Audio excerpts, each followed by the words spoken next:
Sí, profe. Sí, sí, bien, bueno, continuamos entonces. Así los desocupo temprano. No es muy larga la otra clase.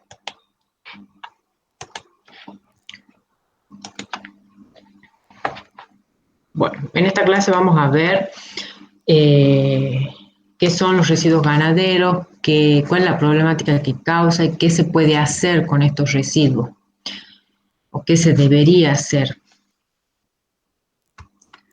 En el año 1987, esto como para darle una introducción y como para que tengan en cuenta la dimensión del problema, ya en la Conferencia de las Naciones Unidas sobre el Medio Ambiente y Desarrollo decían que uno de los retos más importantes para la sociedad actual en ese momento, que era en 1987, era mantener un equilibrio entre lo que es la producción de alimentos, la protección del ambiente y el crecimiento socioeconómico.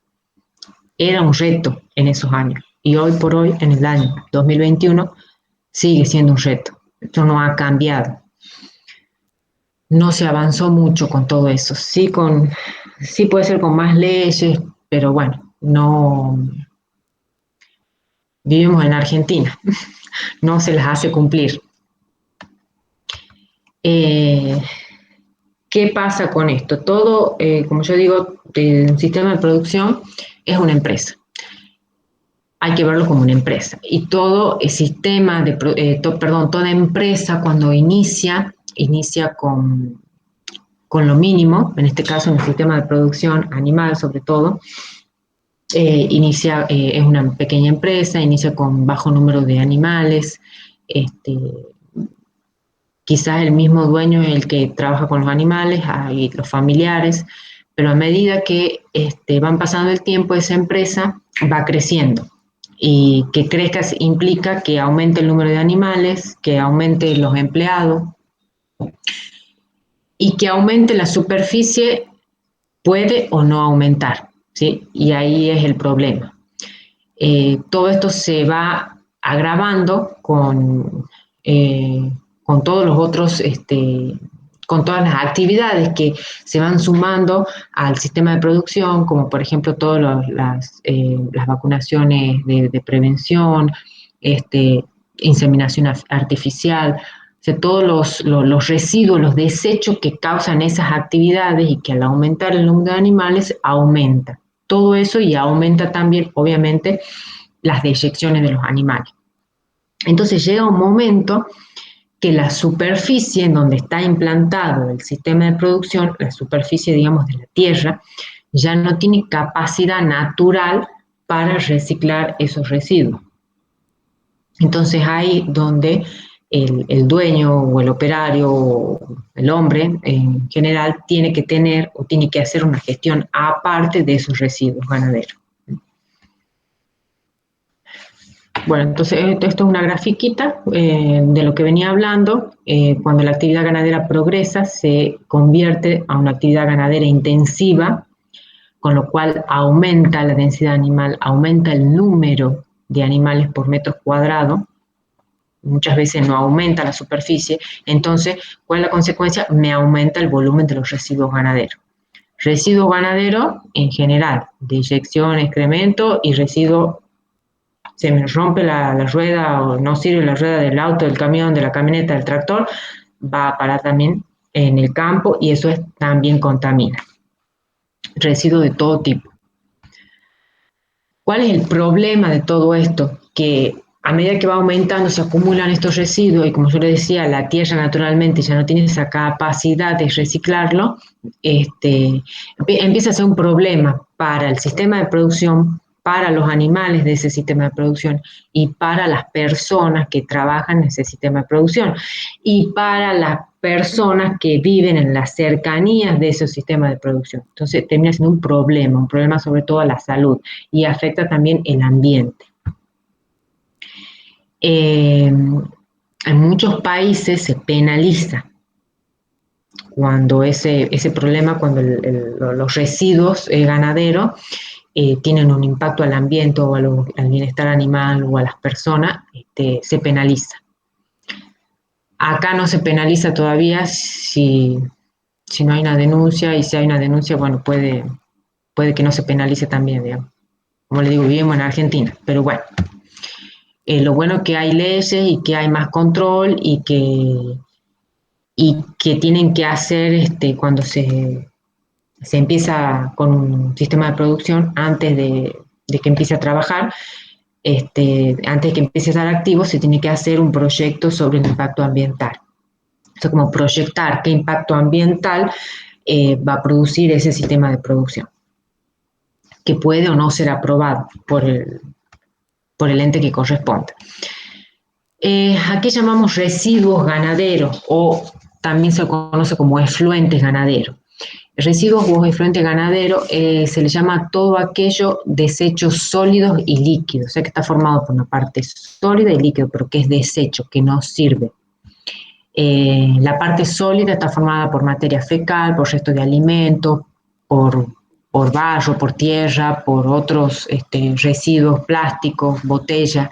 Y la parte líquida está formada por orina de los animales, por agua de limpieza, por leche en caso de sistemas de producción tambo, y por el agua de limpieza de la máquina de ordeño también.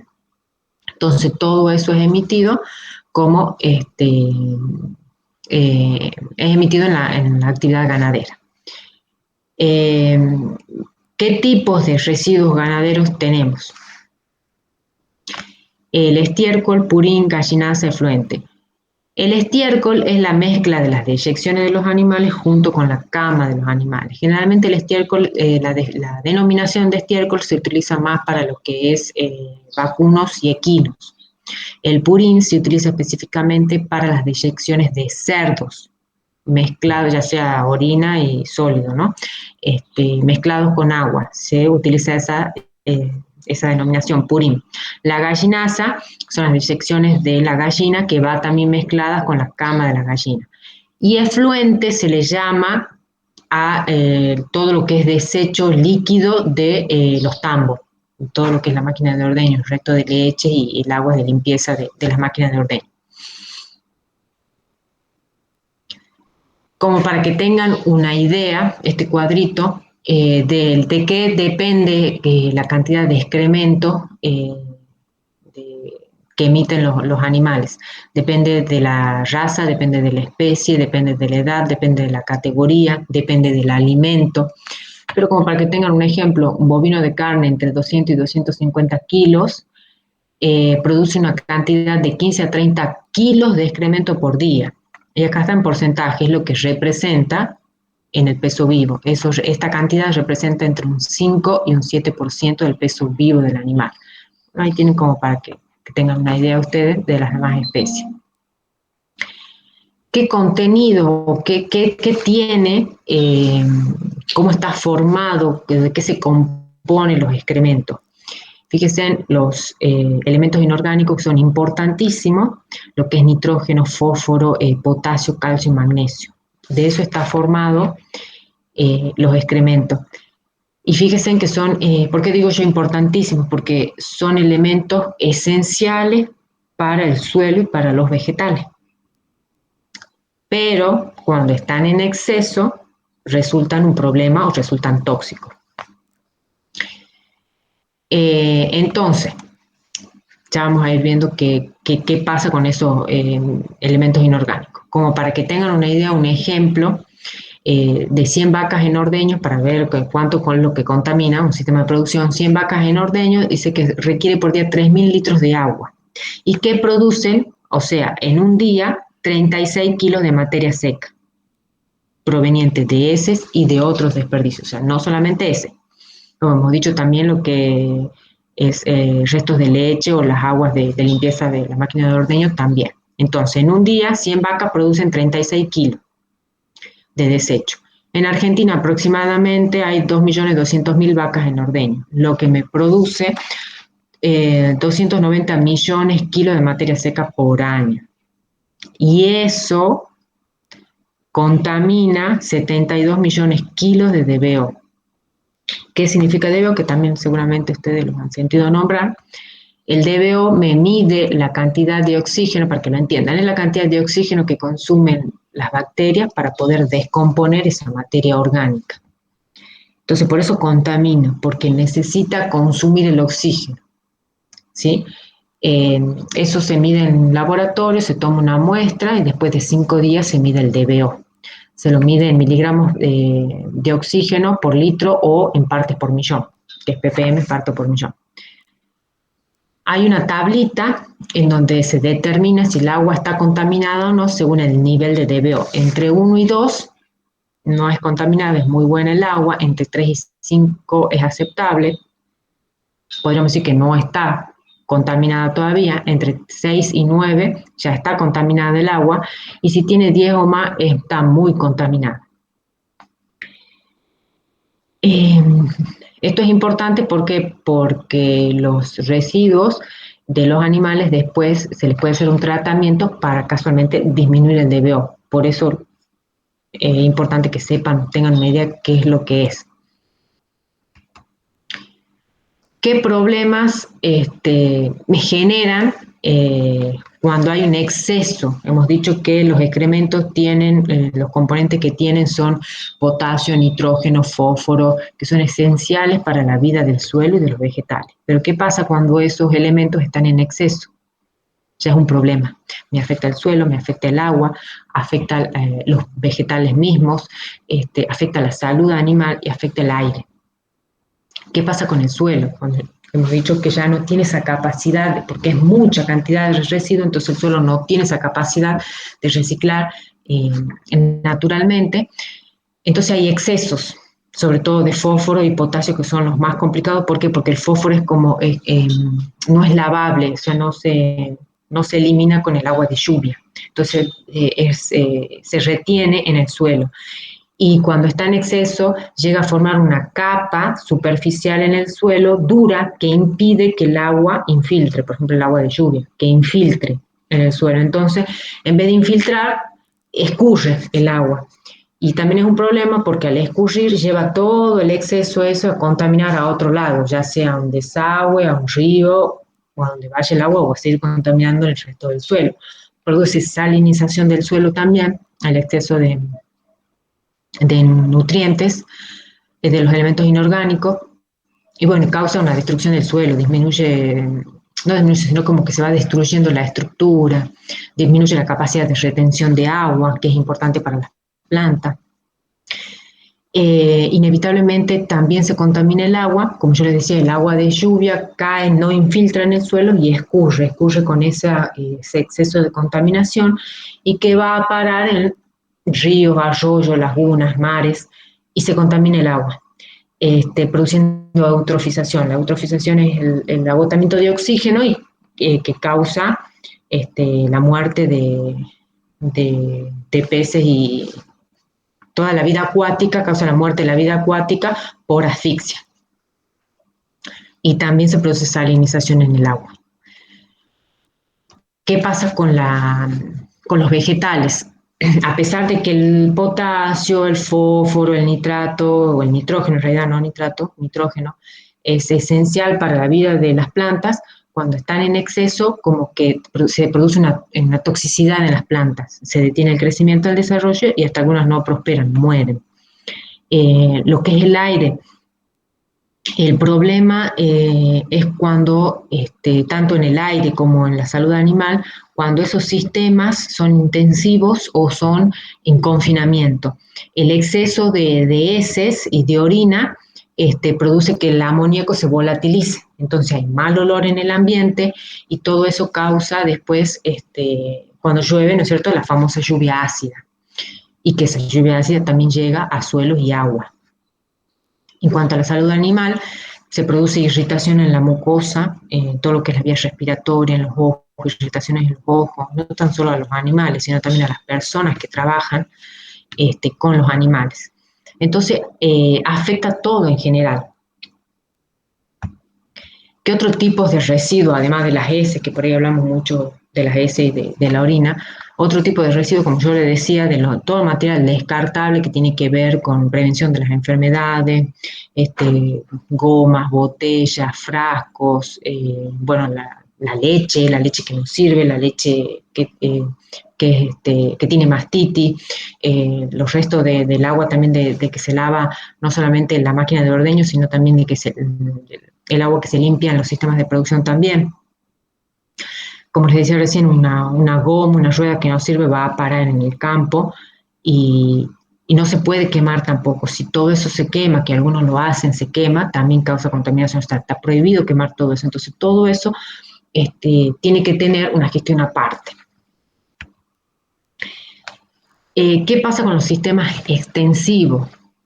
Muy extensivo, en este caso la foto que yo puse como muy extensivo, y no es un problema en los residuos, no es un problema las heces ni la orina, como yo les digo, al ser extensivo, tiene baja densidad de animales, mucha superficie, entonces la tierra naturalmente recicla esos residuos, no es ningún problema. Lo que hay que cuidar en ese caso es la carga, o sea, este, la carga animal por superficies, el alimento, sobre todo por la alimentación, por las pasturas para cada animal.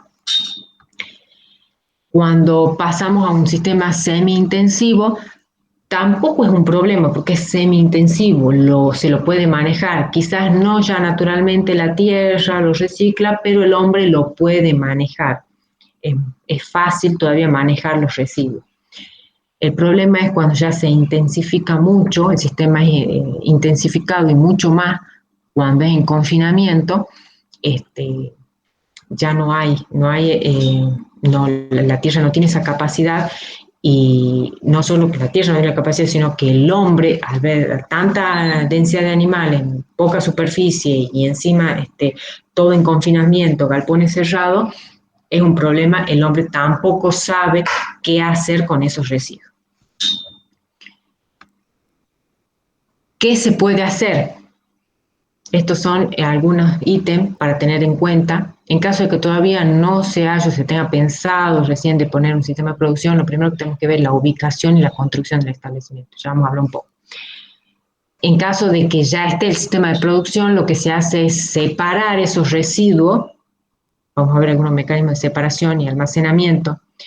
Se puede aplicar ese residuo directamente en las tierras, pero el residuo aplicar, a ver, lo único es el estiércol, la gallinaza o el purín, o sea, ya no aplicar sobre la tierra lo que son el resto de otros residuos como material descartable, eso no. Ya cuando hablamos de aplicar sobre la tierra, hablamos únicamente del estiércol de los animales, ya sea líquido o sólido. Hay también sistemas de recolección y conducción de esos efluentes para un lugar común y ahí se le hace un tratamiento. Se puede aprovechar biogás o se puede transformar en recursos útiles. Vamos a ver algunos de estos. Cuando recién iniciamos en un sistema de producción, lo primero que tenemos que ver es la ubicación. Primero que esté lejos, alejado de zonas pobladas. En zonas rurales también hay pueblos, entonces cuanto más alejado, mejor. Tenemos que tener en cuenta la dirección de los vientos. En este caso, esta granja está bien ubicada. ¿Por qué? Porque está ubicada a sotavento de los vientos predominantes. Es decir, cuando viene un viento, los olores van directamente, o sea, pasan de la granja hacia otro lado. O sea, este pueblo, este es un poblado, no va a tener problema de olores, porque está bien ubicado con respecto a los vientos. El pueblo está, ¿no es cierto?, a barlovento del viento y la granja a sotavento. El problema sería si más acá, o sea, más a la derecha de la granja hay otro poblado, bueno, ahí sería sí un problema, ¿sí? Porque los olores de la granja van hacia ese poblado. Pero lo que estamos viendo acá está perfecta la ubicación. Lo que se puede hacer también cortinas de viento con los árboles. Los árboles utilizan, digamos, además de frenar el viento, también son útiles como para filtrar los olores. No solamente filtrar los olores, sino también alguna contaminación que provenga, también filtran los árboles.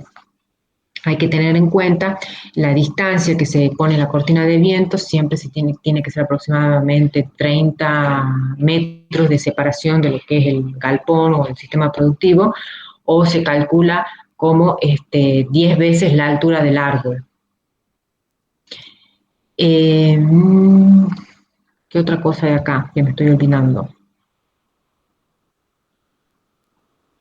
Bueno, continuamos, seguramente después me voy a acordar. Eh, ¿Qué pasa con la separación y almacenamiento de estiércol? Cuando ya está el residuo, se lo puede separar. Pueden hacer dos cosas. Lo separo para eliminarlo, para sacarlo hacia afuera de mi sistema productivo, que tengo que ver bien la gestión. En otros países hay empresas o hay gestores que se dedican a eso, recogen el residuo y le hacen un tratamiento aparte. O bien lo separo de mi sistema productivo y lo almaceno y lo reutilizo, lo reciclo como fertilizante. Directamente lo aplico, como les decía yo, en la tierra, pero en este caso solamente tiene que ser estiércol, sólido y líquido, nada más. Esto es mucho más económico que contratar a un gestor y lo saque de mi establecimiento. Se lo aplica directamente sobre la superficie de la tierra. Bueno, acá le he puesto fotos yo de carros estercoleros. Estos carros sirven para trasladar el estiércol. Hay cañones regadores que, digamos, riegan. No sé si han escuchado nombrar el fertirriego. Bueno, fertirriego es esto, es depositar en forma de riego sobre la superficie de la tierra el estiércol. Esto es como para que tengan una idea la maquinaria que hay para hacer ese tipo de actividad. ¿Qué beneficios le produce al suelo eh, que nosotros distribuyamos estiércol en el suelo? Aumenta la materia orgánica, la calidad y cantidad, con lo cual eso, al aumentar la materia orgánica, ayuda a la estructura general del suelo. Ahí le dice disminuye la densidad aparente. Más o menos le explico para que entiendan ese ítem. Dice disminuye la densidad aparente, aumenta la porosidad. Cuando disminuye la densidad aparente, el suelo es menos denso. ¿Por qué? Porque aumenta la porosidad. Pero el suelo tiene aire, tiene poros llenos de oxígeno. Entonces, al tener aire, disminuye la densidad, o sea, no se hace denso. Cuando un suelo es denso o aumenta la densidad, cuando está compactado, cuando está como apretado, aplastado. Entonces, aumenta la porosidad y esa porosidad ayuda a que el agua infiltre y se retenga el agua, quede retenida en esos donde tenía aire, quede el agua ahí en esos lugares donde había aire, hay agua. Y eso es bueno para el suelo y para las plantas. El suelo es todo un universo aparte, toda una vida aparte el suelo. Por eso le pongo ahí los beneficios. ¿Qué más? Bueno, ayuda también a la estructura del suelo. Cuando un suelo no tiene estructura es como un polvo, no es un suelo bueno. Cuando nosotros agarramos un terrón de suelo, de tierra, y es duro, y nosotros hacemos fuerza para aplastarlo, bueno, eso quiere decir que tiene estructura. Eso es mejor, es un suelo mejor. Aumenta toda la población microbiana del suelo y obviamente le provee nutrientes a los vegetales. ¿Por qué? Porque hemos dicho que el estiércol tiene nitrógeno, fósforo, potasio, calcio y magnesio. Entonces ayuda a mejorar en general el suelo. ¿Qué pasa con los sistemas de recolección? Yo les decía que también podía haber sistemas de recolección y conducción de todo lo que es el estiércol a un lugar común y de ahí realizarle algún tratamiento, en caso de que no sea eliminado, ¿no es cierto?, del sistema productivo. Aquí les he puesto específicamente lo que es la producción de cerdo. Acá en Argentina tenemos 3 tipos de producciones, que es sistema cama profunda, que es la foto de abajo, sistema de canaleta y sistema de piso emparrillado. Esto es muy utilizado en cerdos, por eso me aboco a la especie porcina. El sistema de cama profunda, la cama es paja, entonces cuando ellos producen las deyecciones, queda lo sólido sobre la cama y pasa o se infiltra lo que es la orina. Esto es manual, se saca toda esa cama manual, con carretillas, carros, palas, rastrillos, se sacan en determinado tiempo y se va modificando. Lo mismo se hace con los galpones de aves, de ponedoras y pollos parrilleros. Se hace lo mismo, manual, en determinado tiempo se saca todo. Y se le hace un tratamiento. Se le hace o no un tratamiento, se lo vende, se lo elimina del sistema productivo. El sistema de canaleta es un sistema en confinamiento donde los animales están en piso y hay una parte en donde se coloca lo que es el comedero y el bebedero, entonces esa se llama zona seca.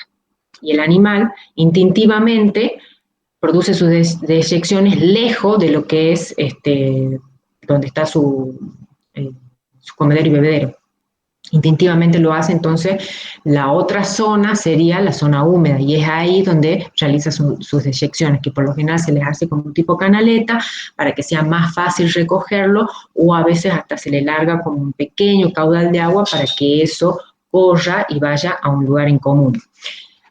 El sistema de piso emparrillado, acá también se filtra, pasa todo lo que es las deyecciones, o sea, no hay una zona seca, una zona húmeda, sino que el animal defeca y orina y eso cae a una fosa, a todo un sistema subterráneo, en donde también tiene una pequeña pendiente y un pequeño caudal de agua para que sea transportado todo eso a un sistema de cañería y eso se deposita en una fosa común. Como le digo, puede ser retirado, puede ser retirado del sistema de producción, puede ser aplicado directamente a la tierra o puede recibir un tratamiento. ¿Qué tipo de tratamiento puede recibir? Por ejemplo, biogás. Ya me he adelantado, vamos a hablar primero de esto. ¿Para qué se hace la separación? Como yo les dije acá y en lo que venimos hablando, todas las deyecciones, lo que es líquido y sólido, va junto. Entonces, se separa ese líquido del sólido y se le hace un tratamiento. ¿Todo eso para qué? Para disminuir los olores, para disminuir la cantidad de residuos y sea más fácil transportarlo, para reducir el DBO, para que no sea contaminante y pueda ser eliminado algún caudal de agua, ya sea algún arroyo o río, pero tiene que ser muy bajo el nivel de DBO, o sea que no sea contaminante. Y para realizar, por ejemplo, un compostado posterior, que esto vendría a ser como darle otro valor, digamos, usar como un recurso. Ya vamos a ver bien más adelante. Esto como para que tengan en cuenta la maquinaria, los equipos que se tiene que tener para hacer esa separación de sólidos y líquidos, para que después de hacer ese tratamiento disminuir el DBO. Acá generalmente no se tiene, un sistema de producción no tiene estos elementos, pero estas fotos son de Santa Fe, de una producción lechera, un sistema de producción de leche, que sí lo tienen. O sea, depende del nivel o de qué tamaño tenga el sistema de producción. Pero por lo general no se ve el sistema de producción que tenga estos tipos de elementos. Generalmente se hace es directamente depositar el estiércol sobre la superficie. ¿Qué otro tipo de tratamientos? En este caso anterior se separa, ¿no? Se separa lo sólido de lo líquido y puede llevar a un tratamiento directamente a aplicarse, ¿sí? Sin necesidad de separar, el líquido sólido puede pasar directamente a las lagunas estercoleras. Es otro tratamiento que se le hace. No hay que confundir la fosa y las lagunas estercoleras. Las fosas se utilizan para simplemente almacenar todo el estiércol y bueno, después de eso se ve si se lo saca del sistema productivo, se lo pone directamente sobre la tierra, pero sirven únicamente para almacenar, o sea, no hay un reciclado del estiércol.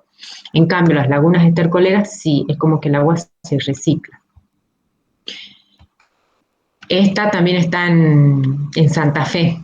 Bueno, este es en el INTA. Hay un sistema de lagunas estercoleras. Este sistema siempre es de 3 lagunas. Vamos a explicar. La primera laguna es la más profunda y es anaeróbica, perdón. ¿Por qué profunda? Tiene que tener aproximadamente hasta 5 metros de profundidad para asegurar a esa anaerobiosis. Estas lagunas están conectadas unas con otras. De esta laguna pasa a la segunda laguna, que es una laguna facultativa, es decir, que tiene organismos aeróbicos y anaeróbicos. En la primera y la segunda laguna lo que se hace es reducir al máximo, aproximadamente 95% del DBO. La tercera laguna es generalmente más que facultativa, es aeróbica, ¿sí? En este caso, que es anaeróbica y aeróbica, digamos, las algas producen oxígeno que son consumidos por las bacterias a ese oxígeno y las bacterias terminan de hacer el tratamiento a la materia orgánica para que no quede contaminada. Por eso se dice que es facultativa. Entonces es como una batería de lagunas, no solamente una, sino que el agua va pasando de una a otra. En la superficie de la Tierra, en esta parte tiene que ir un material impermeable, obviamente, para que no pase, el agua no infiltre hacia las napas de agua más profundas y no contamine ni el suelo ni el agua. La más profunda, como les había dicho, es la primera, la segunda puede tener hasta 2 metros y la tercera ya tiene medio metro a 1 metro.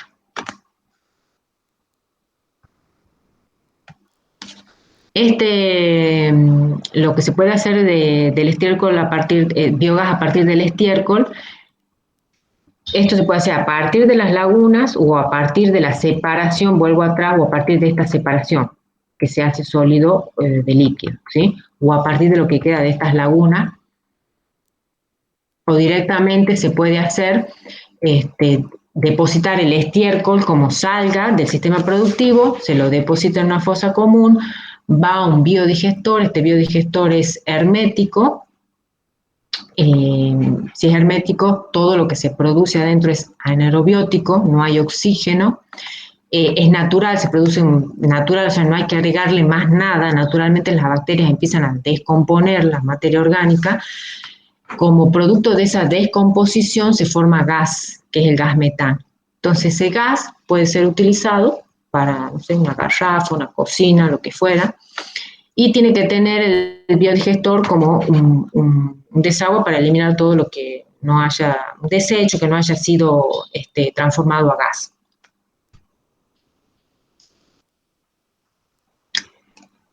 Vamos a ver otro tipo de tratamiento que se le puede hacer, que es el compostaje y lombricultura. ¿Qué es el compostaje? El compostaje es no solamente estiércol, hasta acá todo lo que veníamos hablando de la producción de biogás, de las lagunas estercoleras o de poner directamente, hacer un fertirriego, todo eso es estiércol nada más. En cambio, en este caso del compostaje es una mezcla de lo que es el estiércol con material de origen vegetal. O sea que es un entrevero, digamos, de cosas. Ahora se está poniendo muy de moda lo que es el compostaje. No sé si alguna vez ustedes han podido hacer, hasta en las casas se hace compost con todos los restos de verdura, de lo que se pela las papas, las zanahorias, todo eso, se lo mezcla con la tierra, con hojas secas, bueno, todo eso va mezclado y se realiza, ¿no es cierto?, el compost, que es todo un proceso aeróbico, de eso sí tiene que ser al aire libre, a diferencia de lo que es la producción de biogás, que tiene que ser hermético, el compostaje tiene que ser, estar al aire libre. Necesita de oxígeno para que se descomponga todo y también necesita tener una humedad y una temperatura particular. En realidad lo que se hace el compost es como devolver, como dice acá, es devolver todo lo que la tierra da, se la devuelve, digamos, para que puedas reciclarlo naturalmente. Lo que se hace con el compost es armar como estructuras en forma de triángulos o trapezoidales, como yo le decía, al aire libre, y cada 15 días se remueve todo esto. Fíjense acá cómo están removiendo y cómo ese vapor que se ve ahí es amoníaco. Tiene que tener una temperatura aproximadamente de 60 grados el compost interno, ¿no? ¿Qué me beneficia el compostaje? Así también como el estiércol es beneficioso porque tiene ciertos nutrientes, el compostaje también otorga materia orgánica, pero en forma de humus. El humo es como más fino y mucho más oscuro que la materia orgánica. Y es mucho mejor el compost para las plantas que el estiércol, porque hay una relación entre lo que es el nitrógeno y el carbono en la planta y el suelo. Eh, no sé si han tenido alguna vez la oportunidad de tomar una clase, un curso de fisiología vegetal, bueno, qué importancia tiene el nitrógeno y el carbono en la vida de las plantas. Entonces mejora eso el compost. ¿Qué otra cosa? La lombricultura. La lombricultura esto sí es estiércol, en donde se viven, digamos, las lombrices viven y se alimentan de ese estiércol. Eh, Cuando las lombrices se producen sus deyecciones, esas deyecciones ya vienen con fertilizantes para el suelo. Es como que se transforma orgánicamente adentro de la lombriz. Se alimentan del estiércol y defecan fertilizante. Ese fertilizante también se puede, digamos, poner en el suelo. Ayuda esto más que nada, digamos, el compostaje ayuda más a las plantas. Esto también lo que es la lombricultura y lo que es el estiércol puro, lo que ayuda es a mejorar el suelo. Y también esto es importante porque mejora toda la población microbiana del suelo. Como yo le decía, es todo un universo, toda una vida aparte del suelo, además mejora la estructura. Bueno, es muy parecido los beneficios que tiene la lombricultura a aplicar el estiércol solo. ¿Qué otra cosa importante de acá? Bueno, hay toda una serie de etapas que hay que cumplir. Acá ya se está utilizando mucho la lombricultura, sobre todo en el manantial. También hay lombricarios a partir de las deyecciones de la llama. Se está haciendo eso en el manantial actualmente. Bueno, yo acá les puse una foto de los lombricarios para que tengan idea más o menos eh, la estructura. Acá hay una foto de unos chinos japoneses, pero bueno, acá también en Argentina se hace, no sé por qué puesto esa foto, pero también se hace acá en Argentina. Como les digo, acá en Tucumán cada vez se está utilizando más esto de lo que es la lombricultura y el compostaje para reciclar los residuos ganaderos.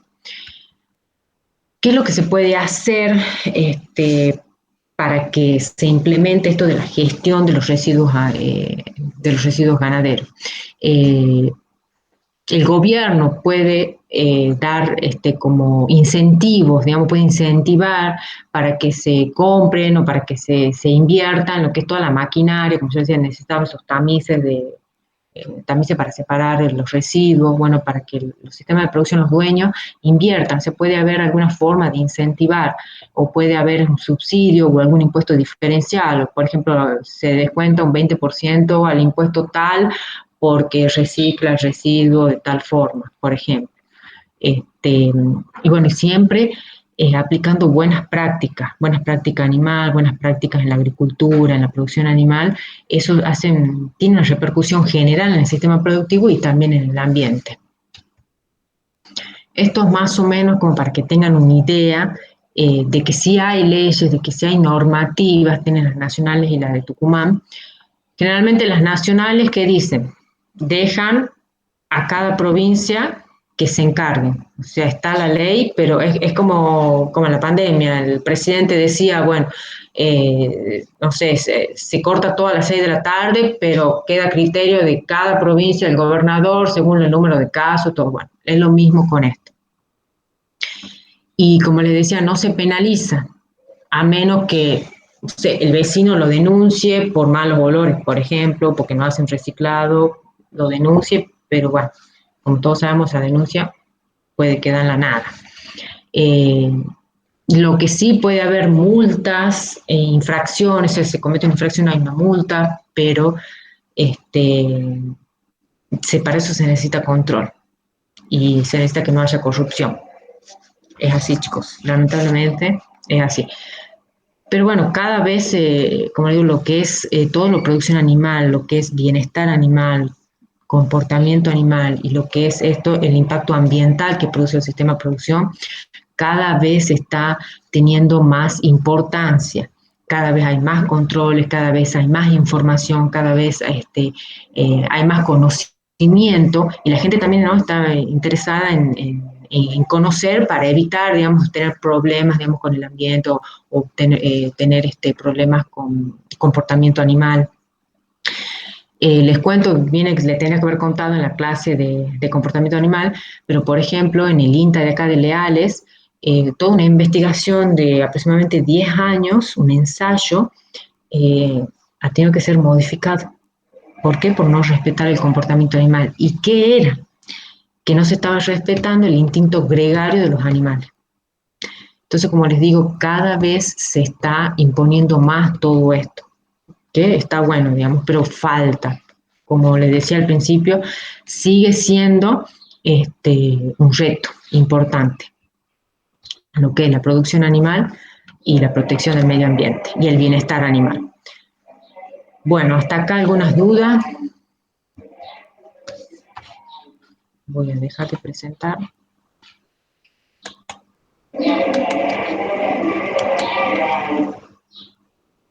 Hasta aquí, chicos, ¿tienen alguna duda, alguna pregunta? La semana que viene tienen parcial de estos 3 temas. Bien, no. Bueno. Lo que tengo es una ley, si les puedo subir si quieren, no es larga, pero como para que tengan idea cómo generaliza, como les digo, no hay nada todavía muy establecido, o también dice una multa, le cobramos una multa, pero no dice qué cantidad, no dice mucho. Les puedo subir eso como para que tengan una idea, si el que tenga tiempo de leer, lo lee. Bueno, hasta acá los dejo, si está todo claro, muchas gracias por la paciencia, por estar en clase. Nos vemos el lunes que viene en el parcial. Que tengan buen día, chicos. Chao, gracias, profe. Gracias, Chao, profe. Hasta profe. luego. Gracias.